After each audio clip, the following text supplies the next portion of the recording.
Oi, get out of it! Too good. Okay, I'm going to grab something to play with because I needed something to tattoo with. I just think I'll literally drive myself up a wall if I don't. I'm thinking, stop, check this. Yeah, that looks good. Like, Ricky Bobby, what do I do with these? Oh, when he's not in the car. Yeah, exactly that. I kind of, either way, get that in the pictures. All right, welcome to the Advert Podcast. This week's guest is the man of Bitter and Twisted, the freaking mastermind behind the phone. Like, I can only imagine that is the case. Like, you just book in the best shows. Matt McNelis. Let's go. Thanks for having me, Plum. Fucking oath, bro. So, since nobody knows, but I'm telling everyone about you all over the show. What about you just give yourself a little intro of, like, how it came to be? Because it's only been, like, what, a year? Yeah, we're coming up a year in July. Yeah. So pretty brief start. So what's the origin stories going on? So there was a group of us. I tried a couple of stand-up nights myself. Had a little bit of a midlife crisis and didn't want to get a Harley because I'm not a fat lesbian.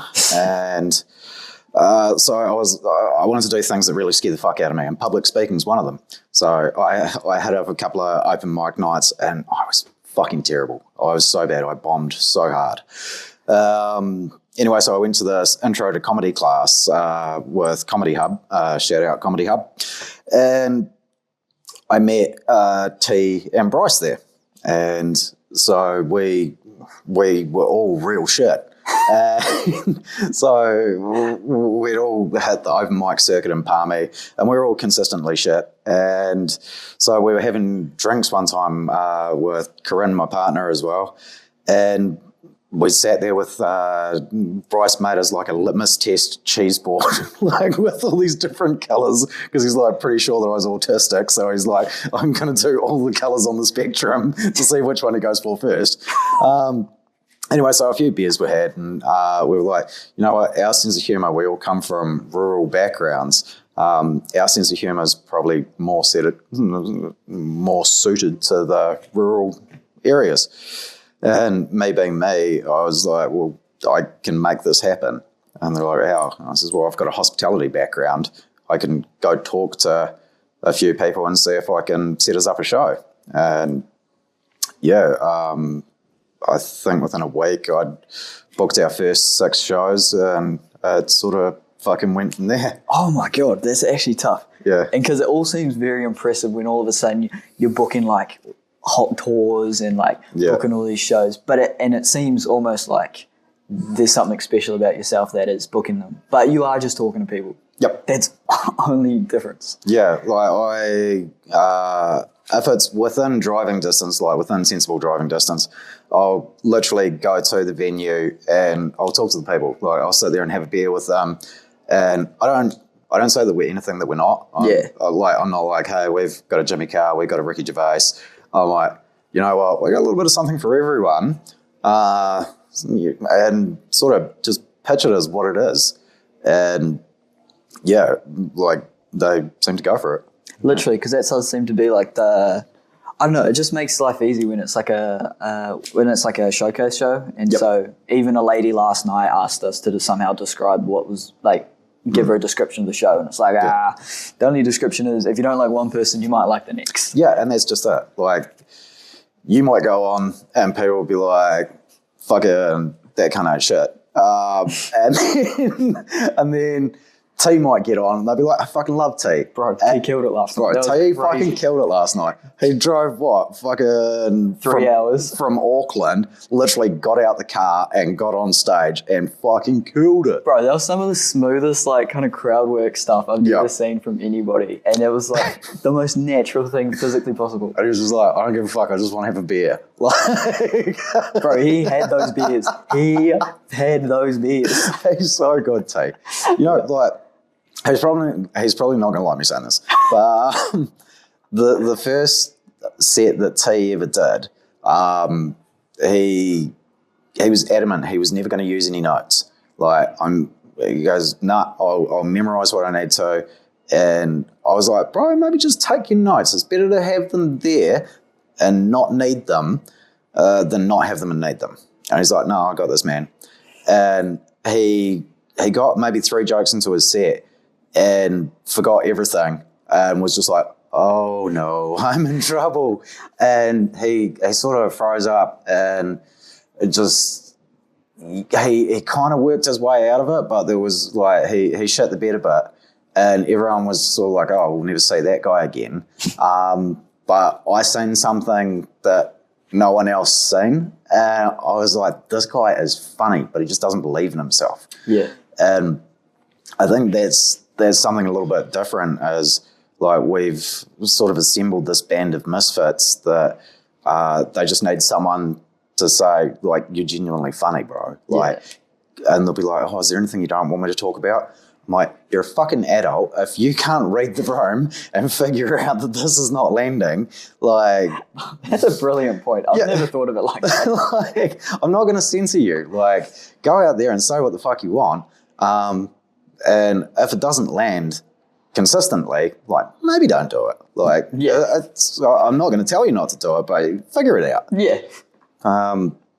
Also, fucking a shout out to Wesley. He was a little bit of an inspiration behind this. Real? Yep. So, like the rest of New Zealand, I'd seen his reels and clips. When he came to Palmy, because I was just starting out, I'd done maybe 10 open mics at this point, and he came to Palmy and did the race course, and I'd got in touch with him and said, hey, bro, do you have an opener? And he's like, oh, I've got a couple of guys I usually have as my openers. He goes, but I generally like open the floor if anyone wants to have a crack. He's like, so you're more than welcome. So I got up and I did some real 50-50 jokes. I could see him standing off to the side fucking having kittens because, like, they were 50-50 jokes and, like, luckily they landed. But, yeah, what he was doing, hitting the rural areas, like, so I never wanted to sort of, like, I don't know the guy from a bar of soap, but I don't like shitting on other people's doorstep. So I'm like, okay, well, he's doing these areas. I'm going to sort of venture out into these other areas because I don't purposely piss people off. But yeah, no, so he was actually a little bit of an inspiration behind Bit of Twisted doing what we did. Doing the extra rural stuff kind of thing. Yeah. Like kind of knowing where your audience is going to be. Yeah. And taking it to where... Like, yeah, because he has a different sense of humour to what we do. Like his material is very different to ours. So there'll be some people that they'll love him and hate us, and vice versa. But comedy's subjective. Oh, so completely. Yeah. Because one of the major differences between the Bit of Twisted shows and any other show in the country is that, as you said, it's like just it's not do good or else. It's do good or have 4 beers. Yeah. It's kind of like just have the best time physically possible. That's not just for the crowd, but for the comedians. It's supposed to be fun. It's the least toxic shows in the country. It is so untoxic, it's actually baffling. No, like every single person, like, you're not a hugger, you're still getting used to it. Like, it's so fucking funny. Like, we'll be like, get in there and have fun, and go to give you a hug, and you're like, you're like, bad touch.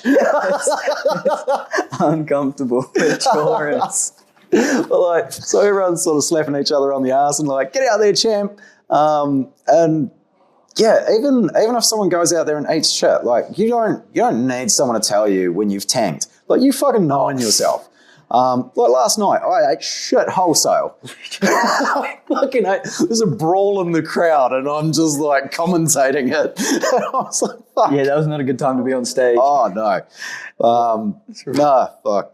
Oh, he's the riffraff. Hey. Fucking nice. Yeah, I was going to say, yeah, so when you're like, oh, I need some fatty food, it's like, I couldn't imagine anything worse right now. Yeah. So explain, because one of the also major differences is the pre-show routine. Was that like from the get-go or like? Pretty well, yeah. Like, because our first ever show we did is at this little shithole bar in Martin. Like, I can shit on Martin because I live there. Yeah. But, yeah, like, as a little one-room bar, sort of like Rosemary's, and it has so much ambient sound, and like there's people there. That's their local. They didn't know that comedy was on or anything. Oh, I hate this. And anyway, the ambush so scary. And so we were really nervous because we've gone from doing a couple of open mics to like our own production real quick, and so we're all nervous before the show, and we're like just trying to do something to like get rid of the nerves. So we've had a couple of drinks, and T pulls out a Bluetooth speaker, and we put on like was it the Thompson Twins, that 500 miles? Yeah. And so that became a bit of a ritual, doing that before shows to like have a little sing and a dance and a beer and like loosen up. And so you're taking that energy onto the stage, and you're sort of like you're already in a happy headspace. And even if you go out there and you eat shit, or like I never really blame the crowd. No, like you can't like. A good comedian would read the room and fix it, kind of thing. You try tuck and roll and go with it, but sometimes it's just not your night. And but if you're hanging out with your mates and having a good time, it doesn't hurt as much. Yeah, like when you come off stage and people are like, "Oh, we tried real hard, buddy. I see where you were going." So it's I think having that environment, you can actually try shit that you wouldn't necessarily try in a theatre, and because like those rural places, they've got a different sense of humour. You can get away with some fairly dark shit. Yeah. It was pretty funny going into last night. Jesse kind of like worrying about his own dark jokes, like, I'm about to like, just kind of sentence myself because of my material. And then all of a sudden Corinne comes out with the gassing jokes straight off the bat. First one sets the tone completely. Everyone's on board. It's like, he's going to be absolutely fine. I enjoyed having 3 new guys on the lineup last night. That was fucking cool, and like they all went out there and absolutely crushed. Hell yeah! That was ridiculous. Yeah, no, that was a fucking cool night last night. Because it's always packed. What's up with that? It's like, I mean, it's been twice. Clearly, good times. I don't even think it's imposter syndrome. Like the fact that we do these shows. And when you get up on stage and there's like a sea of faces looking back at you, like this is still fucking super surreal to me. Like I'm expecting no one to show up every time. Really? And like even yourself? Yeah. Oh. Yeah, like I'm still blown away every time. And the fact that some of these venues that we've done, we're getting 150, 200 people, and they're giving up their night to come watch a bunch of fucking retards tell some funnies. We're basically just traveling around the country drinking beer and occasionally telling jokes. And some of them aren't even fucking funny. It's crazy to hear that you're also still nervous that no one's going to come up. Because that definitely sounds like the most nervous part about putting on a show. I get horrendous stage fright. Stage fright? Still? Every time. Really? I shit myself. Oh my God. Like I public speaking is one of my biggest fears. Still. Yeah, that's why I fucking do this. Oh my God. I was like, because I've done everything I possibly can to scare the living fuck out of myself. Like I've done shark diving, skydiving in a third world country, that was a real 50-50. The chute did tangle on the way down. Like the instructor was like, he goes, "You just really went loose there." I'm like, because I heard the chute going, "Fuck, fuck, fuck, fuck, fuck," and I heard him go, "Oh, fuck." And he goes, "You just went loose." And we're like, "Wee." I'm like, what am I going to do? Like, spend my last 10 seconds panicking? I'm just going to be like, this is the end. That's accepting. Yeah, what a way to go. But no, so I've done all these things that scare the crap out of me, and I've always liked to push the boundaries and find where the edge is. And yeah, so the public speaking is something that I'm still working on. Oh my God. So like, do you got any like, I don't know, just the fact that you guys have like cracked the tour situation, like the last since I got back from Asia, Yep. the last 3 weeks, I felt like a full-time comedian, like It's fucking cool, though. on the road in a different town every single weekend doing shows. Like, it feels legit. And that's going to be the case for the next 3 weeks as well. Yeah. Which is fucking awesome. Like waking up this morning in a different town, hungover, after doing a show. And And you're just like, where am I? no, it's just like you're waking up dusty as hell. I was like, oh my God. Yeah. This is it. Yep. This is the dream, baby. This is doing the thing. Yeah, how Manish says you're doing the thing. Like, that's it. And, like, I do have to pinch myself sometimes because we're just, like, when we're on the road, you sometimes like, fuck, I hate driving. But you're like, no, we're doing the thing. The Like, fact that you, after that New Plymouth show, what was it? Bar tab, so like there was food and drinks covered, free accommodation for myself at least. You paid for that very kindly. And then you got the audacity to go, oh, chuck us your bank number, I'll pay you. yeah. What? What? No, mental. because like I don't keep any of the money. Really? No. So any of the money that we make off the shows will generally roll over into accommodation for our next away trip for everyone. And then if there's any left over, like once you take out advertising costs and like any overheads that you've used to put on that event, so if there's anything left over, I'll split it up between everyone. Oh my God. So I don't keep any of it for myself. That is sick. Because I'm not. Like, nobody's doing this to get rich. No. But I understand how expensive gas is. So even if it's just like a token effort, like, because we're only at break-even point now. For the last year, I was doing it out of my own pocket. So I was, if any of the guys were traveling a long way, like I'd try give them $50, and so I was financing it myself because I knew that we'd eventually get over the hump and become profitable. So I just had to suck it up and get over the hump. Oh my God. Yeah. And it's profitable without selling tickets. Yeah.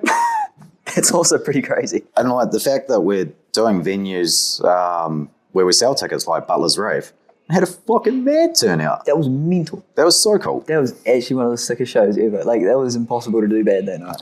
But like nearly all the venues we do have never had comedy before. Yeah. So like Butler's Reef, the first time we did, they'd never had comedy. Smash Palace in Gisborne, that's one of the most iconic rock venues in New Zealand. Had never had comedy.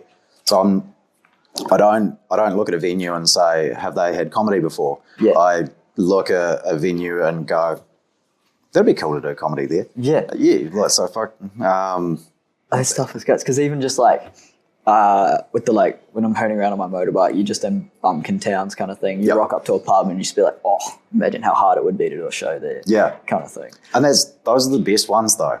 Like Ripperoa tonight is going to be tough. Fuck, it's going to be a tough crowd. Because I reckon you're going to get some drunk auntie, like, because you're emceeing tonight. Yeah. I reckon you're going to get some drunk auntie, like, especially if you're doing a joke that takes more than 30 seconds. Yeah. They'll be like, say something funny, cunt. Like, there's always one drunk auntie. Oh, yeah, I'm expecting it. I've already organised. Like, there's literally stockades outside the front of the police station. So that'll be the line. Get her in the stockade. Like, that's the solution. There's going to be some full stockades by the end of the night. Yeah. No, it's going to be a cool venue, I reckon. The room is so cool. Like, all the rugby stuff, like the actual full-on stage that they clearly do some, like, I don't know, bands. The overwhelming smell of urine. Like, it adds character. Oh, yeah, everything smells like the dirty bar rags I use at work. Like, it fully has the vibe that the tap water there is Waikato Draft. Yep. Like, the carpet probably used to be yellow, but it's now just, like, black. And all the, like, patrons, they're all, like, they definitely think you can't get a DIC if you're on an AG 100. Oh, yeah, for sure. Yeah. But, venues like that, like, most people would walk into a pub like that and say, you know, what a fucking dive. Like, whereas we walk into a venue like that and be like, fuck, it'd be cool to do a gig here. Yeah, get me in that corner. Yeah. And so I think that's the thing. Because we're all, like, a bit fucked up, like, look at it through a different lens to normal people. Yeah. But, fuck it, it's been a wild ride. Yeah, the fact that you still get stage fright every time, you still think that no one's going to come, it really makes me feel like a pussy that I haven't put on a show yet. And so it's really just kicking me up the ass. It's like, okay, there will be a show in Narrawa here within the next month. Well, because what I want, like, I'd pitched it to you. Yes, I think before you went away. Yeah, and you'd said, hey, like, if you could give me any pearls of wisdom in terms of promoting or doing a show, like, what do you think? I was like, no, there's no. I'm not gatekeeping anything. Like, fucking, I'll help anyone. Yeah. So, because fuel prices and all that shit now, like we've had quite a few offers from venues like Auckland North. Really? So I'd be quite happy for you and T and any of the other Northern members to go do a bit of twisted shows, like, because you know how we roll now. Hell yeah. Yeah. So. Literally. Like, I'm quite happy to see you guys up with the PA and you keep the ball rolling in the northern regions. Fuck, that'd be ruthless. Yeah. We got to get the ritual going. We missed out last night. Like, is it because the tea wasn't here? Is it because we just had a couple new fellas? Like, whatever, the vibes just went. They just didn't happen. It's every time we got new guys and they would like stand there watching us from a distance, be like, Yeah, I was literally telling them all about it. Like, and so I was like, tonight we got to get them on the job. Yep. Because even it's just another opportunity for me to, I don't know, as you said, very uncomfortable when things like that happen. Yep. And so it's almost being comfortable in the uncomfortable. Like, that's. And my uncomfortable is when people embrace touching me. you. Don't touch. You can look, but you cannot touch. Yeah. No, you slotted in really fucking well, man. Like, I'm fucking proud of you. Oh, I'm surprised as well. Like, even just like the amount of like running around doing shows and stuff like this and just meeting all the different comedians. Like, I never thought I'd have this many friends, let alone this many friends that are school teachers, over 50, in all these different towns. I'm going to touch you. Friends. If you can see the hairs on the back, they stood up a little bit. You're like, don't flinch, don't flinch. Yeah, it's like getting a friggin' podcast. Like, look away, look away. No, honestly, like you guys, people give me too much credit for all this because it's not just me. Like, you guys all make this. And could you get some of the best comedians on as well? Like Cajun, Manish, Callum. Bro, Cajun has been a huge supporter of ours. Like, I'm such a big fan of his. And it was T that actually introduced him to us. Like, I didn't really know of Cage when I was first starting out. And yeah, T says to me, he goes, bro, this guy is so funny. He's like, I'm going to ask him if you can come to one of our shows and give us some pointers in that.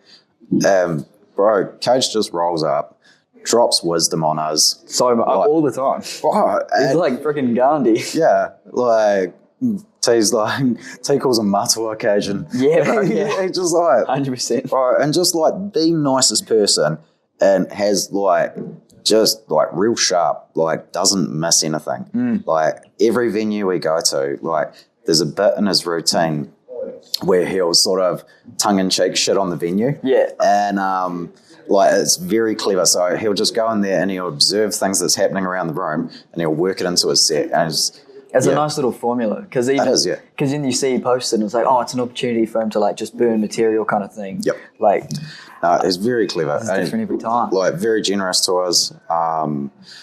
To have someone as big as he is jump in with us and give us confidence. And the same as Manish. Manish was day one with us. Like, our very first show, Manish jumped in, and like, I was a fan of Manish's. I still am. I'm a fanboy.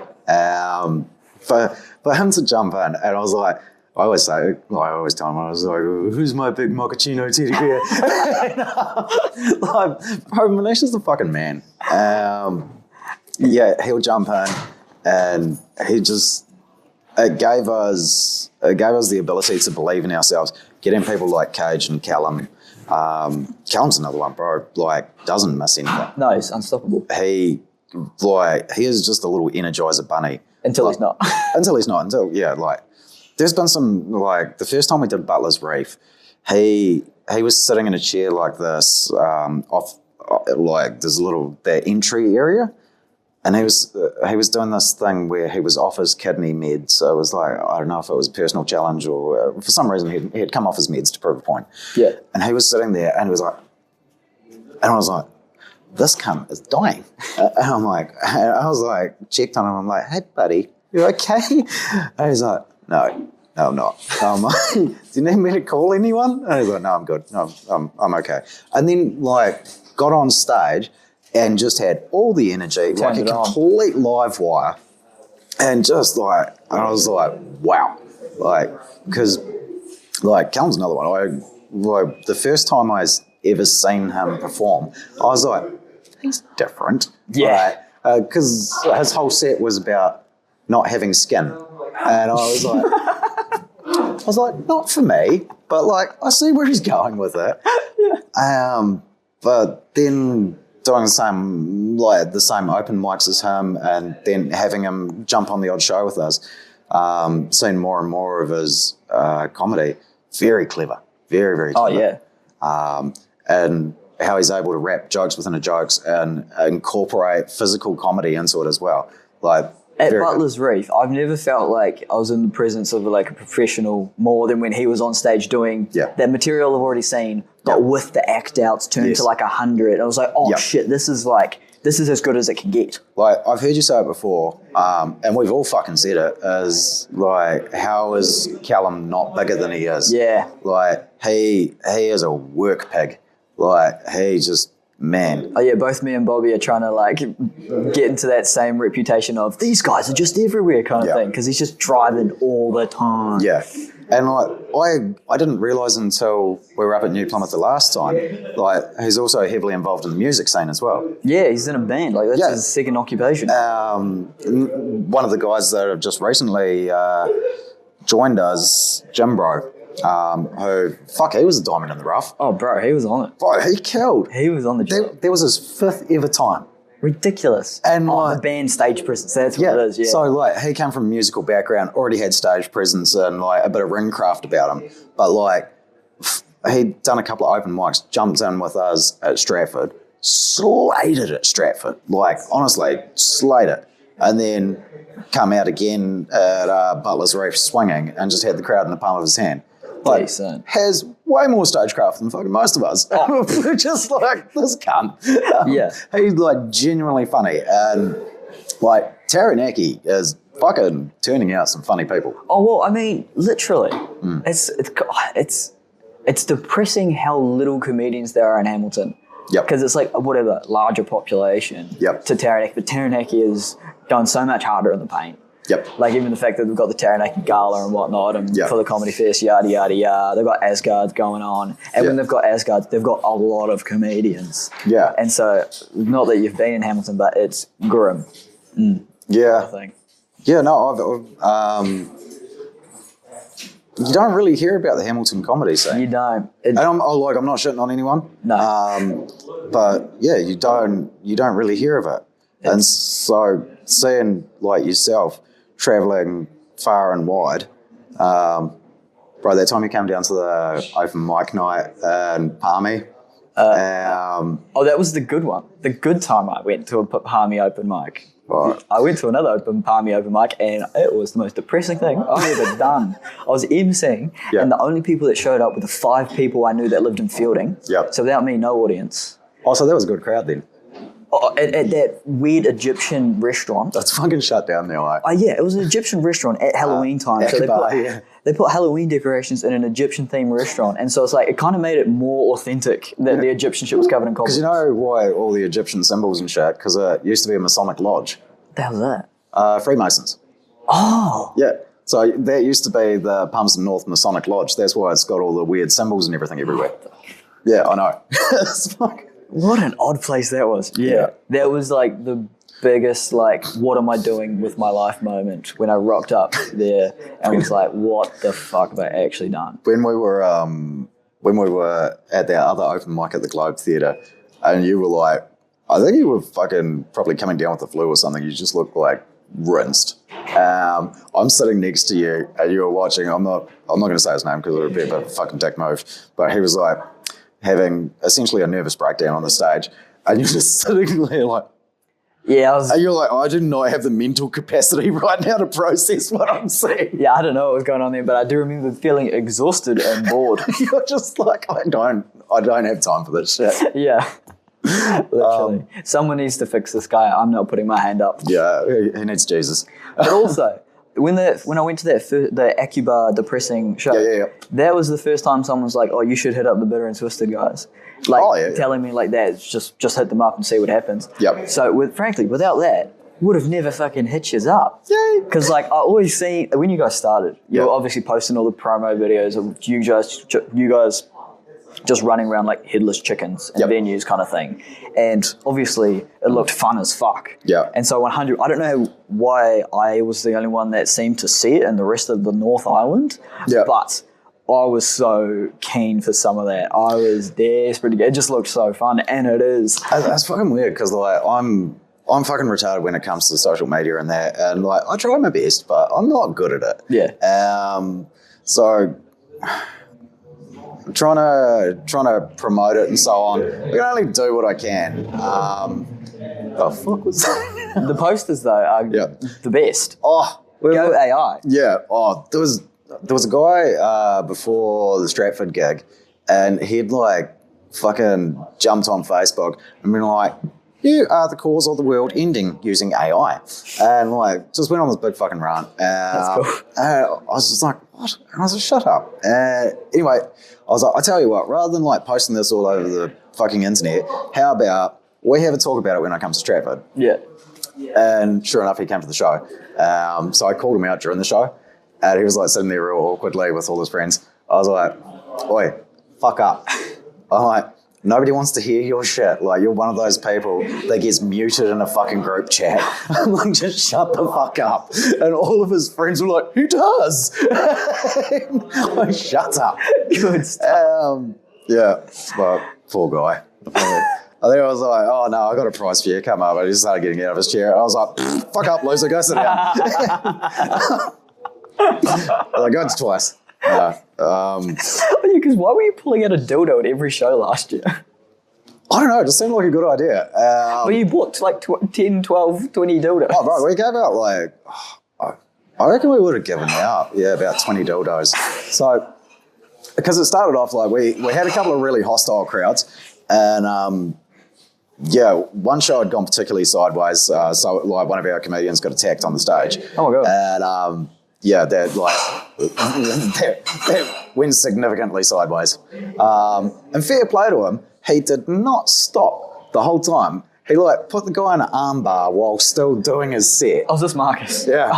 And like, so Marcus was still doing his set and put the guy, he put him into a rear naked choke while he's still telling his jokes really calmly. Then we sort of dragged the guy off the stage, and I'm pretty sure he got a hiding in the car park. Lovely. Yeah, fuck.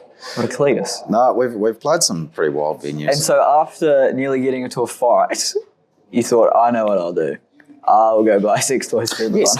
I was one of our friends. They were like, "Well, why don't you have a prize for like dick of the night, like dickhead of the night?" Yeah. And I went from that. And then because I don't know, we'll go to some venues and like you'll have no one chirping. They'll be the best behaved crowd. They're all clued in.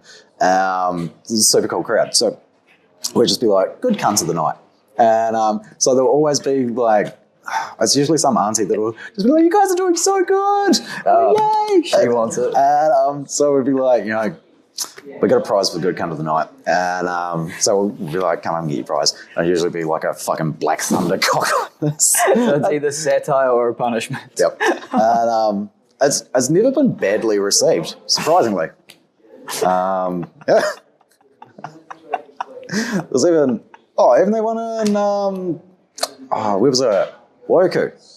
They won, it was the end of last year. Yeah. And I'd sort of gone around and I'd been like, all right, at halftime, like each table, come up with your best joke and like the winner gets a prize. And it was like, big table of all the cuzzies at the back came up with like this cracker of a joke.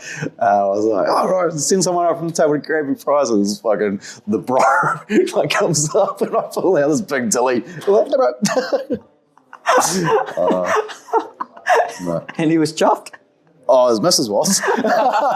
She's like, it's even got a suction cup for in the shower. I was like, fuck. No, it's been fun. It's been real fun. So what do you reckon's like I don't know, next step, future plans kind of thing? Just the expanding around the country, just getting further and wider or bigger shows? Or even just like getting better yourself kind of thing? Yep. I want to not do as much comedy and do more producing. Oh, really? Yeah, like I get more excited by the production side, and not discovering, but seeing people go from not real confidence in their jokes, but like they need a platform, and seeing them flourish. Much like T yourself, like even in the shows you've done with us, like you've gone from being pretty good into a fucking killer. Lash goal. Yeah. And so, like, I've seen your fucking bollos go from little bollos to you coming up on the stage with big bollos now. Yeah, I got a hernia. So, like that, I get more enjoyment out of that than actually performing. Yeah, so, I've heard that before. Like, and even people that say, like, if the comedian is trying to put themselves first and produce the shows at the same time, it doesn't really work that well. So that's kind of interesting to hear that. Because I genuinely don't think I'm funny. Like, I don't. So it's like. But now you're kind of in the world, and as you say, the stage fright. So yeah, like I mean, it's just sort of like a bit of anxiety in there every time. But I mean, like back in the day, I used to be a jockey, so like every time before you go out in a race, like everyone feels anxiety. Like if you don't, you're fucking dead inside. Yeah. So yeah, you sort of compartmentalise it and you just suck it up and then go out there. As soon as you're on the stage, the mic's in hand, you're away. It's fine. But it's just that before you get on and that, I really fucking hate this. Yeah, waiting for the MC to say your name. But once you're up there, you're like, I'm away now.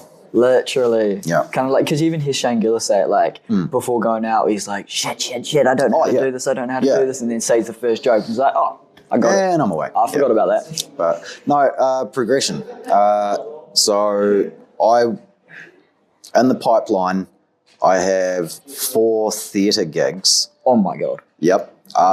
So I want to expand the pub tour to use as a feeder series for theatre gigs. That makes sense. So that's cool. And I'm not talking just like little shitty theatres. Yeah. I'm talking like do a decent venue once the brand sort of works a bit better. Oh my God. And because New Zealand comedy is fucking broken. It's kind of just, it's just kind of whatever. It's like nobody's. This would be revolutionary. Like I would love to sit at a table with the people that are in charge of New Zealand comedy and be like, what are you guys fucking doing? Like you've got 20 or so people at the top that just sit around and fucking tug each other's cocks. Yeah, and then there's like the big fish kind of situation in a small pond. Yeah. Like I went to see Jeremy McCormick in Hamilton do like a headlining spot, and it was kind of 45 minutes of mediocre. Yeah, like he's been sitting up there for a while, and comedy is subjective. Yeah. I seen him. He had just come off stage, did a show in Palmy a while back, and I said to him, hey, can I just grab a second of your time? I was just like, bit of a fan. I said, I'm just starting out in comedy. I said, any advice? And he's like, don't fucking do it. Really? Yeah. You're joking? And then just walked off. You're joking? No, I was just like, what? Well, fuck that guy. I'm going to do it now. That's amazing. And I was like, I don't know if he was trying to be funny and it just fucking didn't land. But I was just like, fuck that guy. I'm going to do comedy now. But yeah, I don't know. It's like I don't like how there's this liberal lefty sort of agenda in New Zealand comedy. Yeah. Like what you said, we're all adults. We know how to censor ourselves kind of thing. It's just, it just makes so much more sense. Yeah. You don't need to police anything. No. If the joke is bad, it's bad. Yeah. And so many promoters will be like, don't say this. Maybe talk about this. Fuck that. Like, just, you're an adult. Yeah. Yeah. You get to the cities and they kind of, all of a sudden there's kind of like a hierarchy kind of thing going on. I say, there's the rest of the country. I'll just deal with that. Oh, bro, the funniest one is I've had a couple of comics get in touch and say, hey, do you know that it's good etiquette to get in touch with us before you come onto our patch? I'm like, fuck off. Who cares? Honestly, Who cares? fuck off. What the hell? Like, it's not like I'm breaking into your house. Yeah. Like, I'm doing a country pub in bumfuck nowhere. Yeah. Like, fuck off. Oh my God. That is... I'm like, yeah, the ego on some people. I'm just like... Because even then, it's kind of like... It is always the case of, like, the rising tides raises all boats. So it's like, that person could have had a spot if they weren't, like, that's it. And a dickhead. Like, so many towns we'll go to, I'll try get local comics on the lineup. Like, Like it was sick when you got Jeff up in Waiuku and stuff like that. Bro, Jeff's a fucking man. Yep. Like, I would love to have Jeff on more. Like, he came out, he didn't know what to expect. We had, like, quite a few of our regular lineup drop out because they'd gone a bit hard in Taupo the night before. So they were just like, I can't, man. I fucking can't. I physically can't. Okay. And so we sent out an SOS and Jeff answered. And Jeff come out in Waiuku swinging. And he fucking crushed it. And, like, I was just sitting there like a fanboy. I was like, oh, it's a real comedian. Like, we're just pretend comedians. And, like, he was so good, bro. I'd love to have Jeff on more. Yeah. I reckon if ever you get a chance, sit down with Jeff because he's a fucking interesting bloke. Yeah, well, it always seems to be the case. Well, it is the case. Like, especially doing the podcast. Like, initially it was just like a culture shock of talking to everybody and being like, oh, shit. Everyone else's lives aren't like mine. That's crazy. Yeah.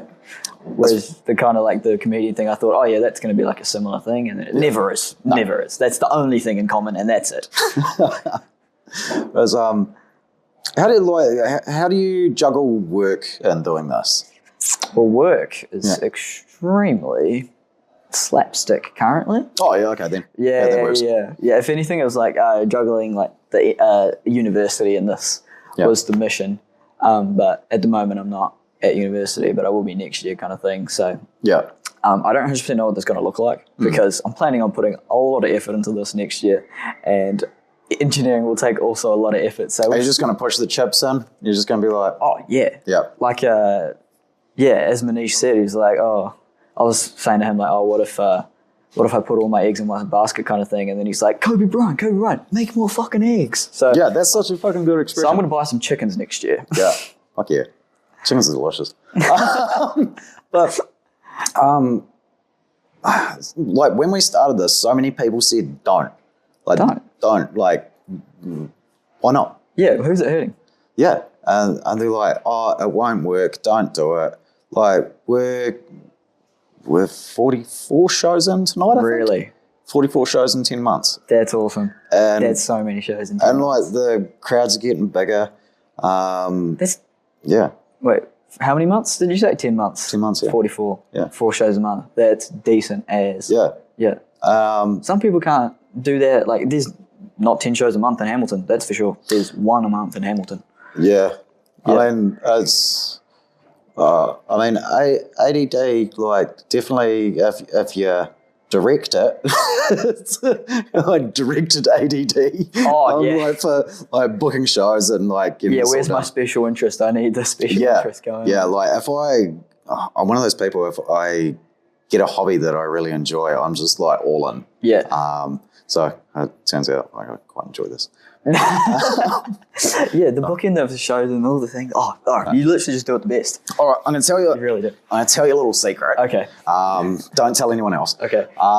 So when you're booking the shows, and you're doing marketing, like some people do direct marketing. What's that mean? So you, not direct marketing. Sorry, I misspoke. If you're doing like targeted ads, who's the one that always makes the plans? It's the woman. Yeah. So I've heard that. If it was up to me, I would sit at home and have a beer in the shed and like fuck around with my chainsaws, like fix the car. I'm not going to go out for a date night. Hell yeah. I give two fucks. But like my partner, she's like, you never take me anywhere. I'm like, well, there's nothing to do. Well, there's a comedy night on. Yeah. Let's go out. Let's have dinner. Let's have fun. And we're like, oh, okay. Like, because, you know, happy wife, happy life. So by marketing to the woman and targeting them with these ads and like saying, you know, get out of the house, have a fun girls' night, have a date night. Like, that's why our crowd's expanding, is because I started targeting that demographic, because I know that they will bring the blokes. Yeah, I've heard that. All I've heard is from other comedians, like, how do I crack the female market? Yada, yada, yada. That's it. And yeah, they're the ones planning the thing. So just market it as a date night. It's simple. Plan. That's easy. It's real simple. And like, I'll generally talk to the venues and I'll say, do you have any cool cocktails or something? Like, if it's going to be a girls' night, you know, I do like a girls' night special. Yeah. There it is. It's no... it's not rocket science. Literally, yeah. It's really obvious. It's just right there. Yeah, because the first one I'll be running in home is at the golf course that I work at. Yep. And so it's like, that's almost like a captive audience already. Like, all the guys at the bar already know I do it. And every week they're like, when are you going to put on a show? When are you going to put on a show? And I tell them, I'm gonna, but I haven't yet. So yeah. But yeah. I was just going to say, like, every time that fucking door opens, the smell of Rotorua creeps in. It fully does. Like, god damn, it stinks. Yeah. How the fuck do people live here? Actually ridiculous. Like, even coming in the car, we kind of just like got slightly close and it's like, oh fuck, there it is. Yeah, when I was driving with Corinne, I was like, do you fucking shit yourself? And she's like, no, not this time. She's like, no, it's definitely not me. Oh, that's so sick, bro. Right. We'll fucking check the time on the dog. Oh yeah, 46 minutes. That's pretty decent. That fucking episode. Cheers for doing this, bro. That's fucking stellar. Well, hey, you the man, Matt. You the fucking man. No, I love having you on, brother. Too many more. Oh, jeez. Oi, get out of it!